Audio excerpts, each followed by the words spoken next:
ba?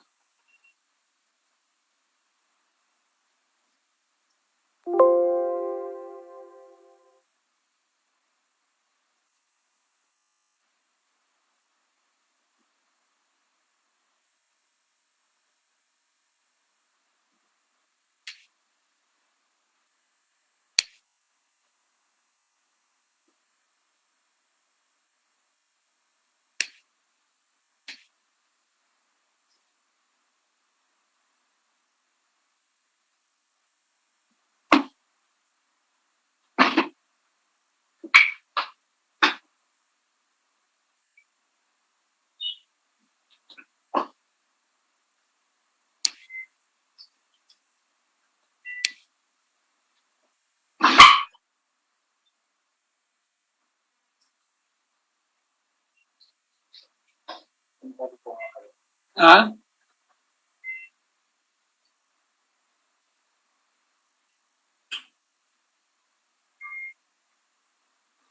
Okay, we shall start now. Thank you. Welcome everyone to the Intramuros Learning Sessions. This is our 43rd episode, and this is brought to you by the Intramuros Administration. And this is your host, Rancho Arcilia. Today we're going to talk about a saint in the Philippine Church, and our guest for today is an eminent historian who is the lead for the canonization movement for the saint, which is who is Lord Takayama. But before we start, let me first share some house rules. So for those who are attending via Zoom, you may raise your questions anytime via the Q&A button. And for those who are viewing via Facebook, you may raise your questions in the comment section below. Note that only those who have successfully registered and viewed on Zoom will be eligible to get a certificate, and a feedback form will be emailed to you after session. The certificate will be sent within a week.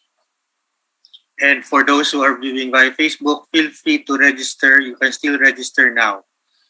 Note that the webinar is recorded, and the recording shall be made permanently available in IA's social media channel.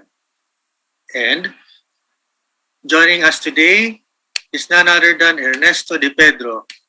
Ernie de Pedro is a historian, and he is presently the lead promoter for the canonization movement of Blessed Takayama in Manila. He has an MA and a PhD in history from the University of Santo Tomas. While researching at the Vatican archives on Lord Takayama to confirm if he was indeed a real-life historical figure or merely a composite of several heroes, the archives director in the Vatican asked Dr. De Pedro, "What's the sudden interest in Takayama?" Doc Ernie said that there was a Takayama memorial in Manila since 1977 in Paco, but that nobody knew who Takayama was. After discussing what was known in Manila, the director asked him to return the next day. He had to consult other Jesuits, and when Doc Ernie returned, he was handed a large carton box of photocopied documents, all about Takayama, written in 5 languages across 350 years.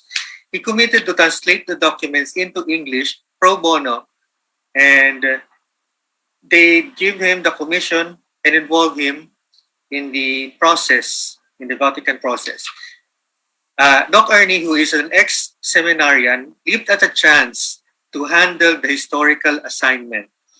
After the translation was submitted to the Vatican, Takayama was declared a servant of God in 1994, 364 years after the Archdiocese of Manila first proposed his sainthood in 1630, making Takayama the first Manileño to be elevated in the sainthood.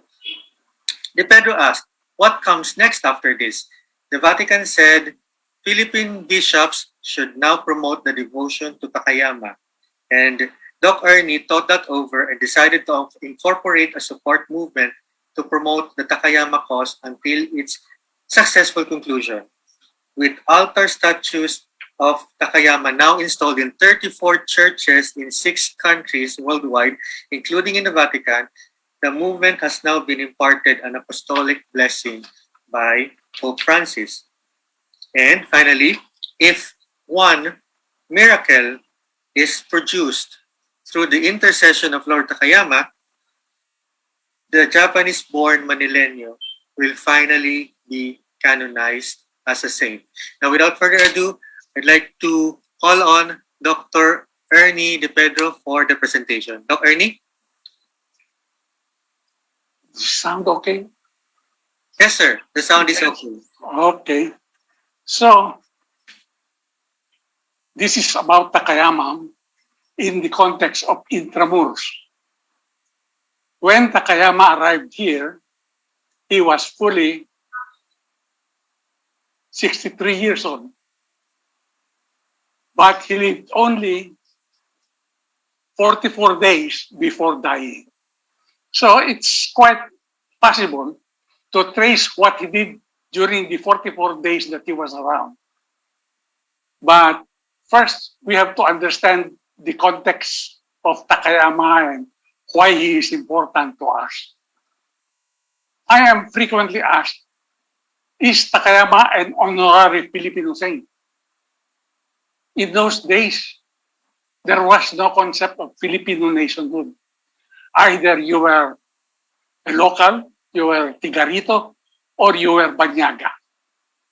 But Takayama, when he came, he was immediately accorded all the honors of citizenship. He was offered a pension. He was asked to lead an expedition back to Japan to protect persecuted Japanese Christians. And therefore, he figured in the first chapters of Labor Evangelica, the chapter on evangelization of the Philippines. He was, in that context, a Filipino, but it's safer to call him a Japanese-born Manileño. He came from Manila. He was a son of Manila. Okay. If we understand that well, we can proceed. Now, when Martin de Goiti, who was a marshal in the Legazpi expedition, ready? Forward to.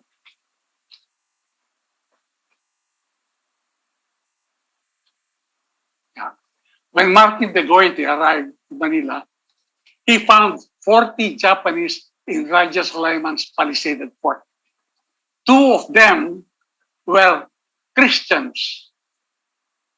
Therefore, the first Christians in Manila were Japanese and not the Spaniards. 2 of them were, the 2 were called Pablo and Anton. They approached Goiti asking for a spare rosary. That means they were not able to go to Mass. Obviously, there was not a priest until Goiti arrived, but they knew what the rosary meant.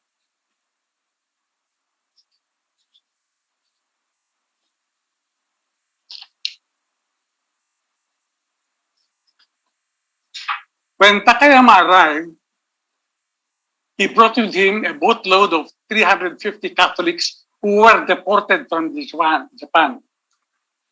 They all refused to abjure their Catholic faith, and therefore, together with old missionaries in Japan, they were exiled to the Philippines.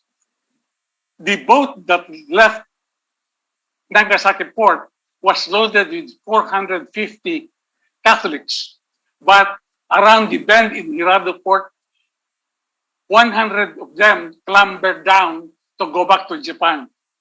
Many of these were missionaries. Some of them were sons of nobles who returned to their kingdoms. And what was left was 350 Catholics who joined Takayama to exile in the Philippines.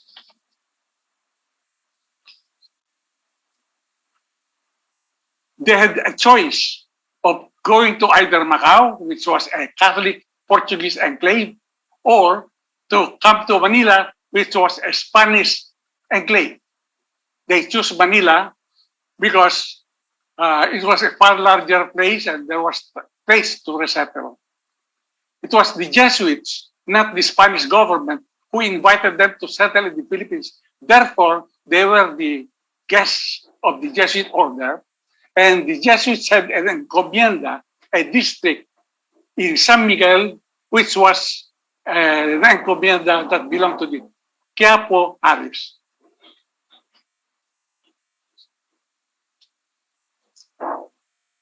Recognizing his rank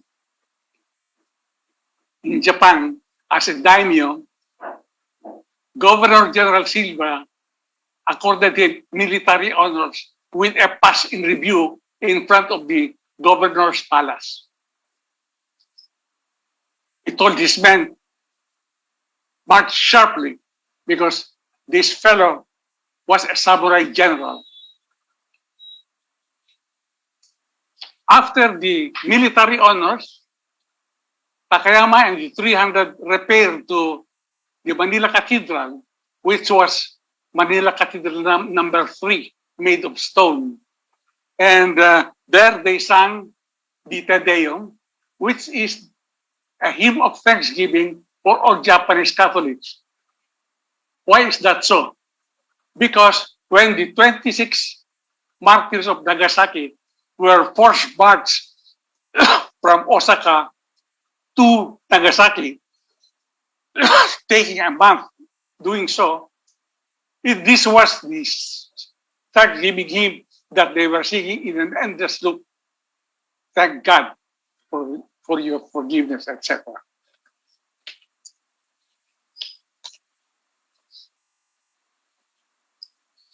On their first night, Takayama and all of them, except for the missionaries who had their own congregational accommodations, were accommodated at the PLM Jesuit compound. That is the center of the Jesuit order in the Philippines. This is where missionaries were sent to Japan.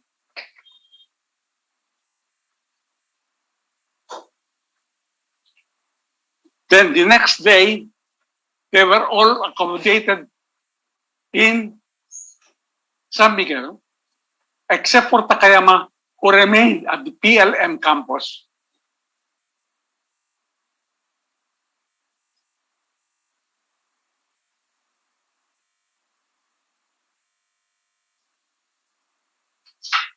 The group of Takayama represented a wave of persecuted Christians who came every year between January and March for the next 264 years.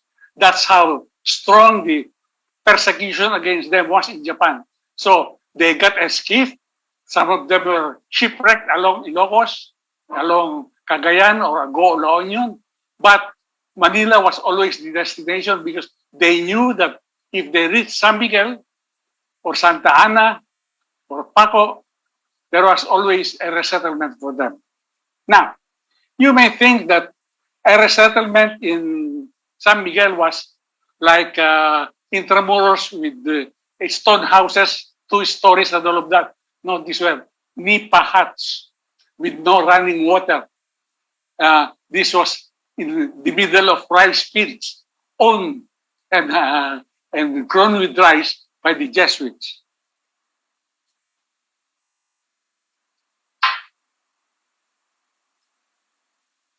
During the voyage to Manila, and the voyage took 43 days, Takayama's stay was 44 days.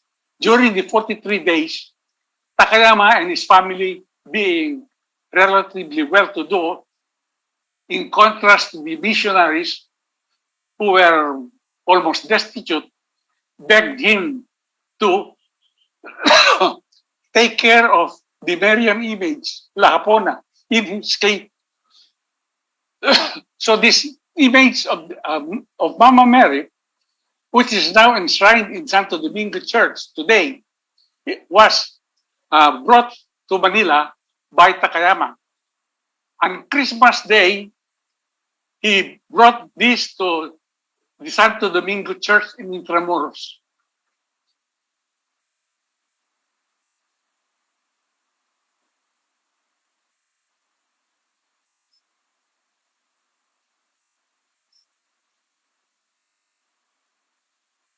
Takayama's family accompanied him to exile. They could have stayed home. They were not going to be persecuted, but their loyalty to him was constant.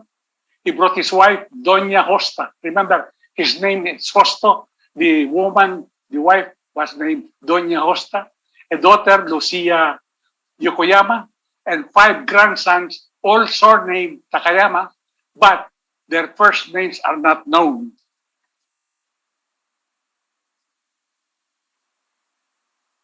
Upon settling down in Casa San Miguel, inside PLM Jesuit compound, Governor De Silva offered him a pension so that he could live very comfortably. But Takayama declined the royal pension because he said he could no longer render any military service to compensate for the pension to be given. Instead, he now occupied his time with evangelizing among the Japanese who were not yet Christians who lived in Paco.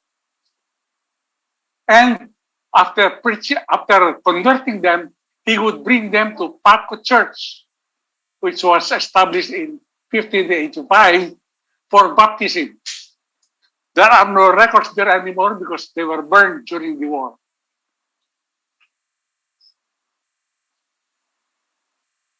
This is how Paco, or how San Miguel district looks like.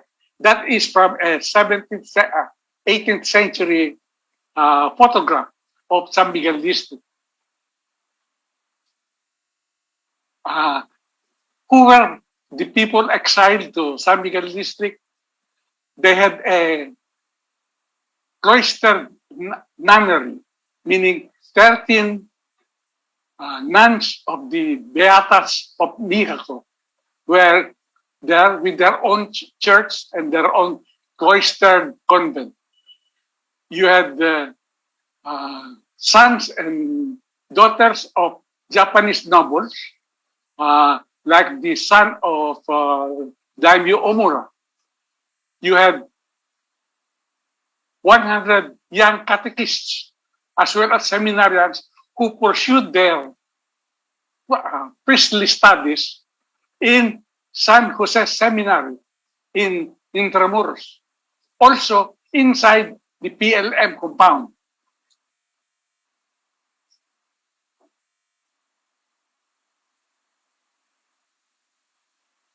As Takayama was well known for being a builder of castles in Japan, as well as fortifications and moats, he was asked to inspect Fort Santiago and the walled city. And he advised Governor Silva on the vulnerabilities of the place against any outside attack. But 2 major incidents occurred during his 44 days stay. First is Hideyori, who was ranged against Tokugawa in a fight to the finish, sent a delegation to Manila to entice Takayama to lead the Western Army in its fight against Tokugawa's Eastern Army. Takayama met them at the garden of San Agustin Church, which is still there today. Takayama said, no, he was done with all fighting. He was not going to go to battle anymore. The second military offer to him was made by Governor Silva, who asked him to lead a military expedition to Japan to protect Japanese Christians from persecution. And Takayama asked how many he could sent to Japan, Silva said around 600. Takayama simply was too polite to laugh because in the battles in Japan, they had armies of 240,000 versus an opposing army of another 200,000. And here, Silva was proposing to send 600 Spaniards to Japan. But Silva demonstrated one Spanish soldier is worth 10 Japanese soldiers. Of course, Takayama said, you don't know what the samurai is all about. To indicate that he was done with all wars, Takayama presented his samurai swords to the Franciscans who were known as friars, men of peace, unlike the Jesuits who were all ex-military. Saint Ignatius ex-military, Saint Francis was ex-military. The friars of the Franciscan orders were begging missionaries. They had a begging bowl in hand, ulam dyan, like Buddhists. While he was here in Manila, he was asked by Japan-bound missionaries to share with them, an idea of Japanese culture. So he taught them the graces, he taught them what language they need to learn, and he taught them the final points of the tea ceremony. It was Takayama who was credited with incorporating elements of the Christian Mass in the celebration of the tea ceremony.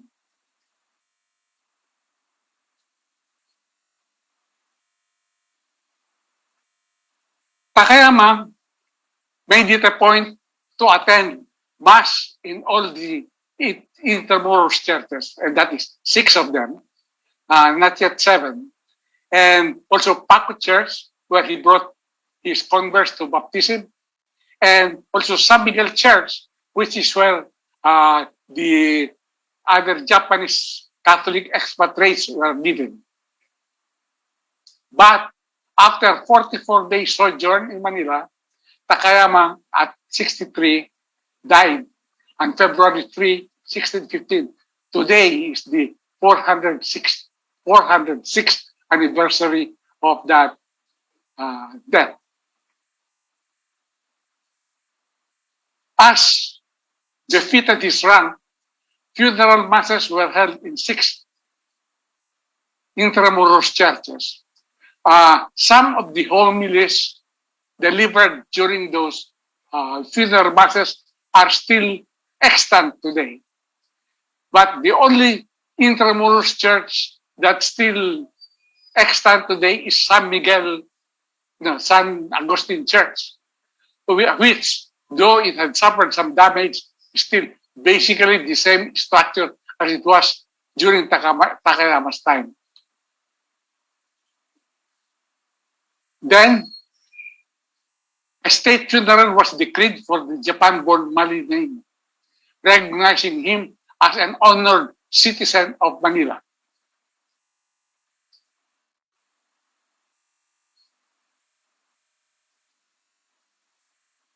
Before he was buried in Santa Ana Church inside the Pamantasan ng Maynila compound, a finger was cut off. They do not mention which finger, but the intention was to bury this part of Takayama on Japanese soil. And it was Mrs. Takayama who was dispatched to bring it back to Japan. She finally managed to do this in June 1616, which is about 16 months after the death of Takayama. I visited the place in Kanazawa where this finger was buried. It's still there. Despite the persecutions across 3 centuries, nobody thought of destroying the cross marker that was there. It shows you how Takayama was very well revered in Kanazawa. Now, Takayama was buried in the pamantasan ng Manila from 1615 to 1899. In 1899, his remains were transferred to San Ignacio Church, which was built in 1899. It remained there till 1945, when the church was burned during the battle for the liberation of Manila.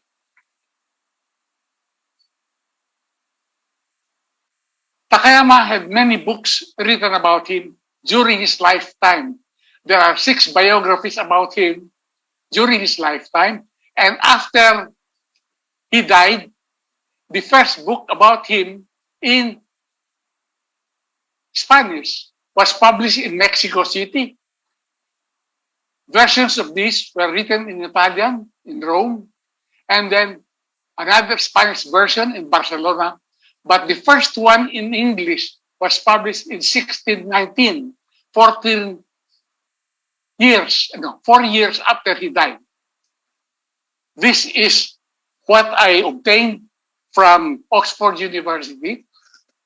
When I read this biography, I felt competent enough to lecture on the life of Takayama, because it was written by his father confessor, Father Pedro Borrejon, and his father confessor, to whom he confessed all his sins, was sanguine enough to believe that this guy was a saint.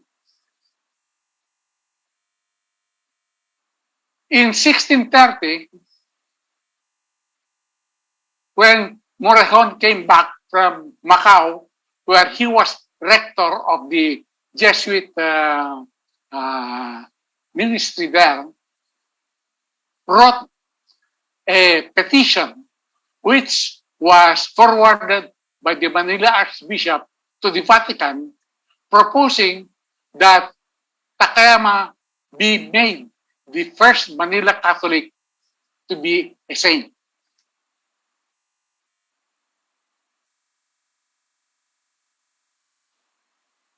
In 1899, Takayama's bones were transferred from the pamantasan ng Manila to San Ignacio, San Ignacio Church number 2, to serve as number 1 altar stone for the main altar, and the rest of his bones were kept in an underground crypt. But in February 1945, during the battle for Manila, the entire church was burned down.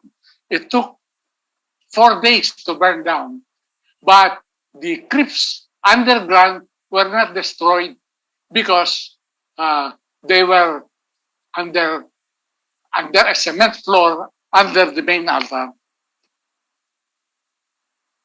In 1945, all the bones at the crypt of San Ignacio, which were supposed to contain the remains of Jesuit superiors as well as 2 Japanese saints, Lord Takayama and Lord Naito, were all transferred to the Jesuit cemetery in Novaliches.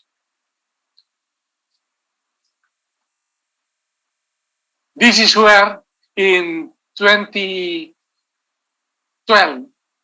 a delegation from Japan led by a bishop televised the opening of the 2 crypts involved to find out which ones were the bones of Takayama. They brought sampler bones back to Japan for DNA analysis. But 6 months later, they said that these were bones of Caucasians, not any Asians. In 1977, the city of Manila sought to beatify Plaza Dilao. Among the several plans was a Japanese Friendship Park, which chose among 3 candidates which statue to place them. The candidates were General Ricarte, a symbol of Philippine-Japanese friendship, The other was President Quirino, who forgave 203 Japanese convicts at Muntinlupa and sent them back to Japan in a presidential pardon. And the third was Takayama. The Japanese said, we don't know too much about Takayama, but we would prefer Takayama so that we can develop him further. In 1992, 15 years after the Takayama Memorial was installed, the National Historical Commission declared the Takayama Memorial as a national monument under its protection. Therefore, it didn't belong to the city of Manila. It didn't belong to the Japanese embassy. It didn't belong to, it belonged now into the care of the National Historical Commission, and it is listed as such in the master list. Now, by the time that I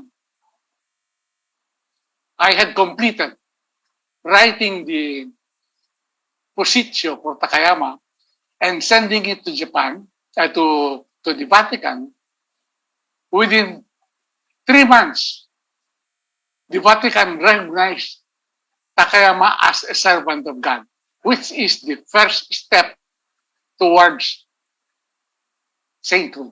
The 4 steps are servant of God, venerable, blessed, which is now the stage of Takayama, and 4th, sainthood. If he gets a miracle today, in 5 years' time, he will be Saint Takayama of Manila. In 2016, Pope Francis, studying the records of Takayama, issued a decree saying that Takayama was not a confessor, but a martyr. In the Catholic Church, there are 2 types of saints. One is a confessor, and the other type is martyr. A confessor is like, let's say, Venerable Camomot or Venerable Versosa. They live their entire life as confessors, while a martyr is like Saint Lorenzo Ruiz or Saint Pedro Calongson. They died, and whatever was their past, it did not matter. The moment of death, of their martyrdom, was the important point to study. In February 7, 2017, that's 3 years ago, Takayama was declared blessed by the Vatican. In the beatification rites, presided by Cardinal Amati, was Manila Cardinal Luis Antonio Tagle. He was the only other cardinal invited to the affair because the Japanese recognized that Takayama was a Philippine-Japanese saint.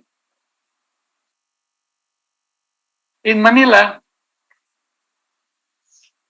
they focused on him as a hero, as an epitome of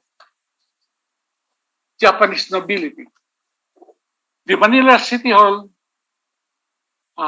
adopted a resolution declaring December 21, the day of his arrival, as Blessed Takayama Ukon Day. This is a working holiday, of course, but the symbolism is there. The Japanese Embassy, Intramuros Administration, the Takayama Foundation, and the City Hall are involved in this yearly celebration.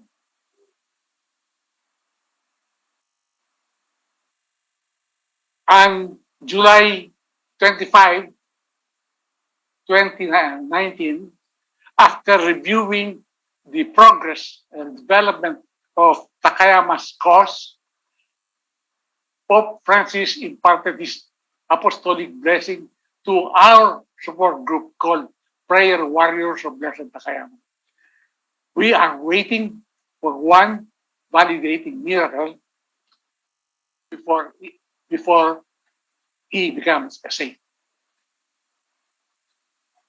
Now, give me all the questions you need.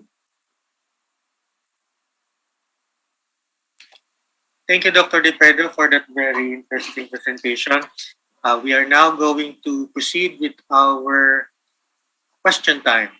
So for those who are viewing via Zoom, you can raise your questions in the Q&A button below your screen. And for those who are viewing via Facebook, you can raise your questions in the comment section of the live feed. Now, before we start, sir, how exactly did your interest in Takayama start? And when was the first time that you encountered him? Actually, for many years, I was passing by the Takayama monument every time I went to my office. I didn't know who he was. But a Japanese delegation came. Of course, they had the usual sites, San Agustin Church, Manila Cathedral, all those tourist destinations. They had the Tinikling in Philippine Plaza, things like that. But when they went to the Takayama Memorial, they didn't know who he was. So I was asked to make a brochure in Japanese that could be given to all Japanese pilgrims. I could not find the first thing about Takayama. But it was rumored that he was proposed to be a saint. I tracked that down. At that time, there was no Google yet. You could not research anywhere. It was not in the books. I changed. I opened Blair and Robertson. I have the entire volume in my library, and I could not find Takayama. But then I came across Justo Ukon doon. And in the footnote, it was mentioned that he died in Manila. That was my clue that this fellow was not named Takayama in Manila, but all the time that he was in Manila, he was called Justo Ukon Dono. With that, I formed a study group of Japanese mostly. Nobody of them Catholic, Protestant Japanese, because the Protestant Christians in Japan are more vigorous than the Japanese Christians.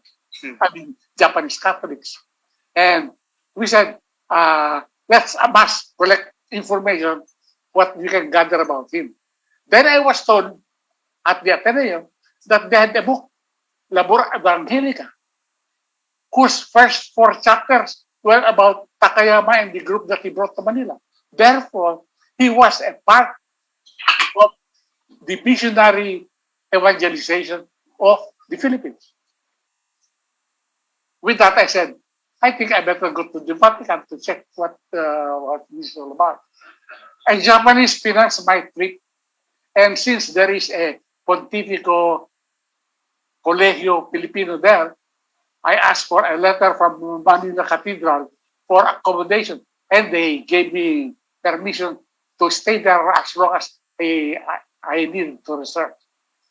When I reached the archives and talk about Takayama, they told me they could not open the records to me unless I was a philologist. I didn't know what philologist was. There was no dictionary to consult. But I guess he was saying an expert on languages. So I remonstrated with the director and said, if there are documents of Takayama, they can be written only in Latin, which I understand because I went to seminary. I studied years of Latin. And the other one is Spanish, which is a compulsory subject in the Philippines. And I was talking about Takayama. The postulator general of Takayama, in charge of the Takayama cause, was listening to our conversation. I said, he said, Takayama? You mean Takayama of Japan? I said, yes, I'm looking for papers about it. I'm not interested in the sainthood. I'm interested in the historical facts. That's all I'm. you make the papers may be about saying, I will extract his battles and his life. Okay. So they decided, come tomorrow, and that's when they made me this offer. If you can translate this all into English, we will, for free, walang bayad, we will bring you into the loop and bring you into the process. I said, wow, that's my redemption. This is my Damascus moment. Pwede na. And my puzzlement, and that is the gracia as far as I'm concerned, my puzzlement is, I did not come from Ateneo, which is Jesuit. I do not come from any Jesuit background. I was not yet enrolled in UST. I studied in a Divine Word College. But why did he remember that there was an Ateneo, there was a Sophia University, there's a Gonzaga University, there's a Fordham University? He could have gotten scholars from any of these Jesuit universities for the translation. And it was my suerte to pick it up. So I brought it home with me. And the first miracle happened in Hong Kong when I was carrying the big cartoon. I was going up the spiral case, which was very narrow, and there was a delegation of 20 Japanese tourists who were following my behind. And since I could not go up very fast, the tour guide who had a banner in his hand tapped me and said, let me bring it up. So he brought it up the spiral staircase. And when he handed back to me, he said, sir, may I know your name so I can properly thank you? He pointed at his chest plate. He said, Nakayama, Nakayama. I said, malapit na rin. That's his first name. I told my wife, she, no, coincidence. Nakayama, Takayama, Wakayama. Yan. These are all Japanese surnames. Thank you. Thank you for that, Doc Ernie. I was actually wondering about the Japanese exiles who settled in Manila, who came with Takayama. How were they able to find new life in their new country? And what sort of occupation did they pursue after they arrived? I mean, there are 350 of them. So one can assume that they did something to start anew. So do you have any idea on what the kind of occupation they did after arriving here? Japanese bazaars. Bazaars. Yes. They operated bazaars in? The San Marcelino area. Oh, so they operated shops. Yes. For sale, alongside Tagalog shops. And what sort of products did they sell? It was not mentioned. Probably umbrellas, parasols, and that sort of stuff. But I don't know. Okay, sir. Thank you for that. And I understand that daimyos in Japan had castles. So when Takayama's titles were forfeited and he was expelled from Japan, what happened to his estate? His first castle was Takatsuki. That was constructed before he became daimyo there, and it was deeded over to his successor. So that was not destroyed. But today, it's in ruins now. The second castle was in Akashi, which he built with his own funds. But he held the castle for only 2 years. If you Google the history of Akashi, their history shows that it was built anew 15 years later. So it must have been destroyed when he was dispossessed of it. Those are the two castles. He built for the Maedas Takaoka Castle and another castle farther north. Those things were destroyed when the Tokugawa shogunate imposed a one castle per daimyo basis. Before they could build 2 or 3 in strategic places. Now, because of the security system of Japan, each daimyo had only one main castle. That's it. Sir, when he arrived in Manila, did he arrive completely penniless or did he have some wealth with him? He had gold nuggets in Okay. his possession. Because when he said goodbye to Lord Maeda, Lord Maeda expected a fight against expulsion. So Maeda thought that he was going to battle the Maeda forces. But what he did was to surrender his compensation for that year in gold, which Maeda accepted, but he kept those for prior years where he had rendered service. And he also tried to surrender his tea utensils, bowl, whiskers, etc. But which was declined because obviously the Lord Maeda at that time was not a tea fan. So he had wealth coming in. So, and this is all of this is written in the Labor Evangelica. Yeah. Okay. This is related to the question earlier. This is from Violeta Munoz. What happened to regarding the 350 Catholics who arrived with Takayama? Did they intermarry the natives or did they stay within their community? The history of the 13 nuns is documented up to the day they died. So yeah, you can remove that from our narrative. Okay. There were 100 catechists and seminarians. Some of them went back to Japan after they were ordained at San Jose Seminary, which today is in Ateneo compound. Okay. What they call them, Josefinos. Some of them became martyrs and are blessed up to this day. Okay. The others intermarried. Now, why is it easy for them to intermarry? Because as baptized Catholics, they used Portuguese or Spanish surnames, Jacobo de la Cruz. When your name is Jacobo de la Cruz, I mean, who can tell whether you are Japanese or Tagalog at the time? Unlike the Chinese who kept their three-syllable names, Tan Lai Ku, Go Ko Lai, Ko Huang Ko. I mean, you know that they are Chinese all the way through, although their names are Christian names, Walter, Rancho, whatever. And in the process of integration with the natives, do we have any information on what languages Takayama and his companions spoke? Suzuki Kobayashi asks, what language did Takayama speak in Manila? Portuguese and Spanish. Remember, Takayama served at Mass and he knew Latin well. He ran a seminary, so he was listening to the Latin lessons for the Japanese.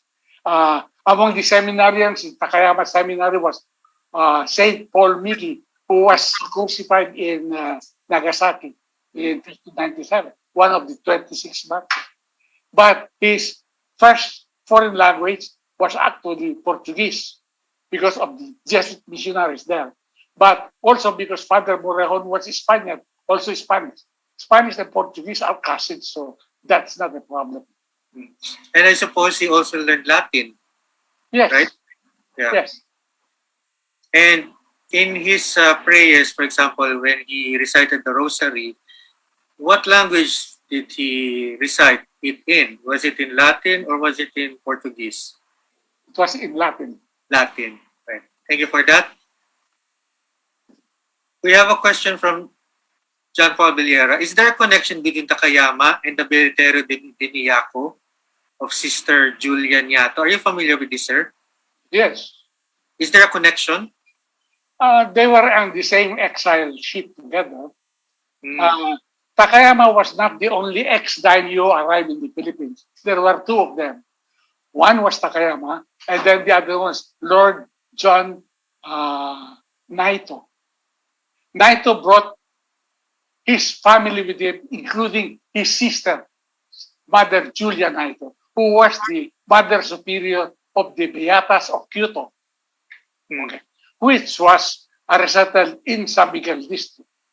Okay, so Mother Naito lived a long, long time. Her biography is in Labora Evangelica. So in that sense, they knew each other. But since these were cloistered nuns, they had a grill through which you may not pass. In fact, uh, the Beatas of Kyoto did not attend his funeral because they were praying for him in San Miguel cloister. Sir, regarding his geographical designation, what is more correct, Takayama of Japan or Takayama of Manila? Today, Takayama of Manila. Takayama of Manila. Because of Pope Francis. In the Catholic Church, there is a rubric. There's a rule that says, where you die is where you are born to heaven.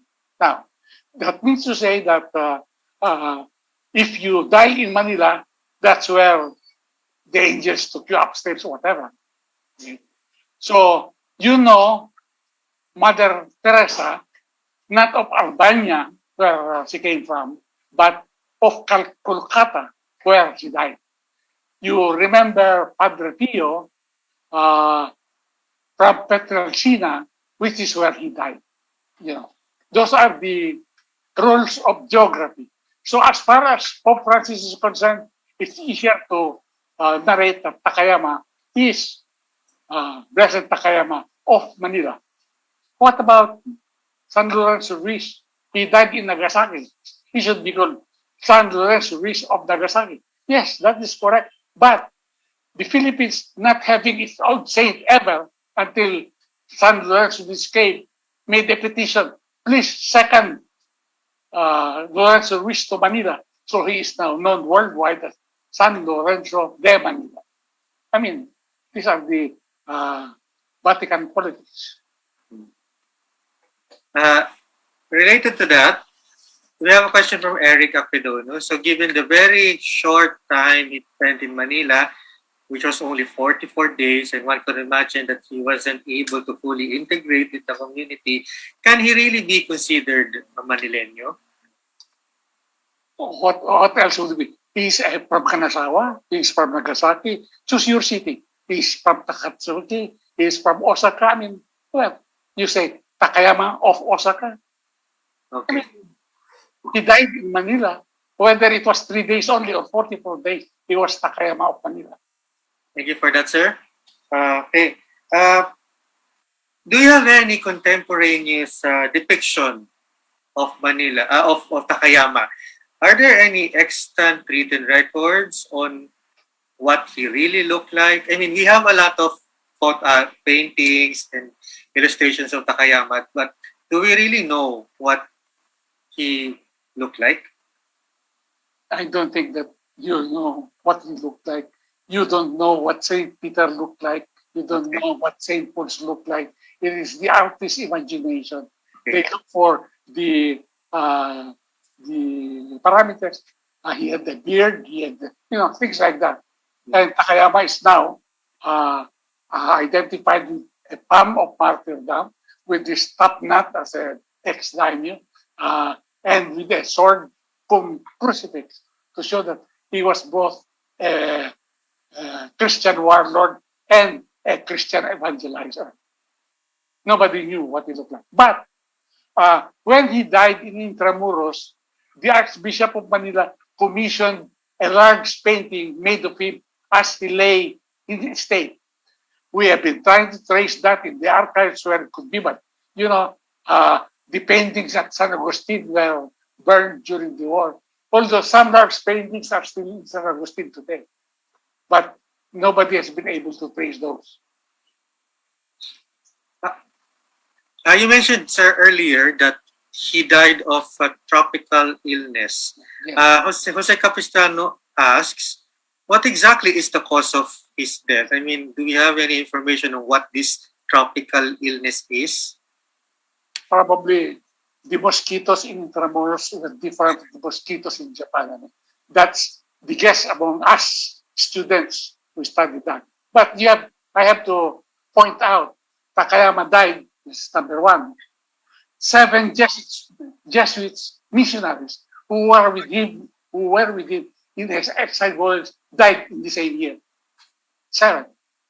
I have the names of all 7 and the years they died. Meaning to say, it was a grueling voyage they endured. Why? Because Nagasaki to Manila in a normal year is supposed to take only 20 days. With the typhoon and all of that, the main mast snapped into two.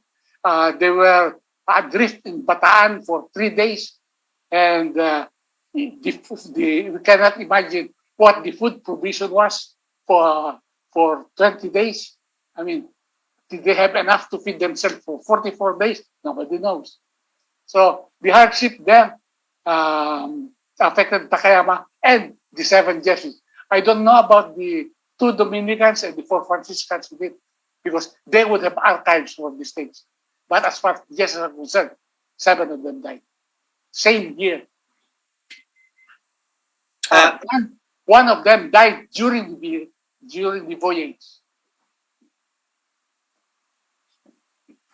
He died during the voyage because of Hardship. Seasickness, hardship. Yeah, hardship, basically. He died because of hardship. Okay. Yeah. Sir, we have another question. Sir, where is the main shrine of Takayama? Today, Yes, today. it's in the Osaka Cathedral. Oh, so the Osaka Cathedral is his main shrine. I mean, for the Japanese. Okay. For us here, it's Paco Church. Oh, I see. So here in the Philippines, his main shrine is in Paco Church. Thank you, sir. Yeah.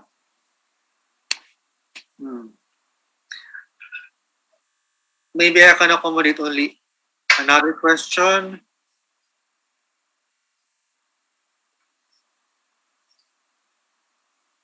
We have a question from Margot Kamaya. So, was there any form of persecution against the Japanese in Manila by the Spaniards, similar to what they did to the Chinese? Or was the treatment more friendly with the Japanese? More respectful. Mm. Because every Japanese guy in town had a katana and a short sword. And in the expeditions of the Spaniards, whether I into Cambodia or to the to Moluccas, the Japanese were willing mercenaries, meaning to say, okay, you are the captain, we are ready to be your soldiers. So the Spaniards had this enduring respect for their discipline. In fact, during the massacre of 20,000 Chinese, whom they pursued up to San Pablo City, it was the Japanese who did the spade war. Okay. Thank you, everyone, for raising your questions. We still have a lot of questions, actually, but we are running out of time. So we're keeping our ILS under an hour. But before we end this Q&A, one last question, sir. For those who would like to pursue this topic further, what reading materials would you like to recommend to us? I have a website. It's called takayamaukon.com.